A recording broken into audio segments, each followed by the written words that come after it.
Proverbe chapitre 31. Paroles du roi Lemuel, sentences par lesquelles sa mère l'instruisit. Que te dirai-je, mon fils? Que te dirai-je, fils de mes entrailles? Que te dirai-je, mon fils, objet de mes vœux? Ne livre pas ta vigueur aux femmes, et tes voix à celles qui perdent les rois. Ce n'est point au roi Lemuel, ce n'est point au roi de boire du vin, ni au prince de rechercher des liqueurs fortes, de peur qu'en buvant ils n'oublient la loi, et ne méconnaissent les droits de tous les malheureux. Donnez des liqueurs fortes à celui qui périt, et du vin à celui qui a l'amertume dans l'âme.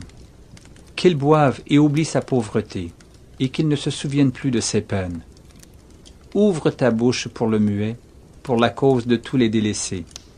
Ouvre ta bouche, juge avec justice, et défends le malheureux et l'indigent.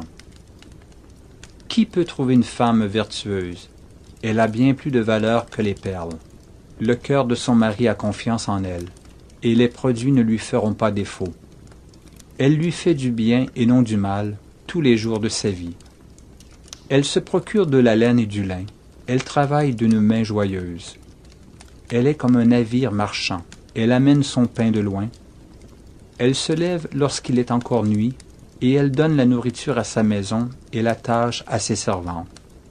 Elle pense à un champ et elle l'acquiert. Du fruit de son travail, elle plante une vigne.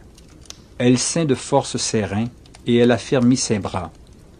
Elle sent que ce qu'elle gagne est bon, sa lampe ne s'éteint point pendant la nuit. Elle met la main à la quenouille, et ses doigts tiennent le fuseau. Elle tend la main au malheureux, elle tend la main à l'indigent. Elle ne craint pas la neige pour sa maison, car toute sa maison est vêtue de cramoisis. Elle se fait des couvertures, elle a des vêtements de fin lin et de pourpre. Son mari est considéré aux portes lorsqu'il siège avec les anciens du pays. Elle fait des chemises et les vend, et elle livre des ceintures aux marchands. Elle est revêtue de force et de gloire, et elle se rit de l'avenir.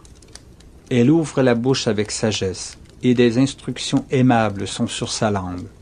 Elle veille sur ce qui se passe dans sa maison, et elle ne mange pas le pain de paresse. Ses fils se lèvent et la disent heureuse.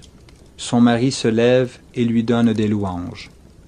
Plusieurs filles ont une conduite vertueuse, mais toi, tu les surpasses toutes. La grâce est trompeuse et la beauté est vaine. La femme qui craint l'Éternel est celle qui sera louée. Récompensez-la du fruit de son travail, et qu'aux portes ses œuvres la louent.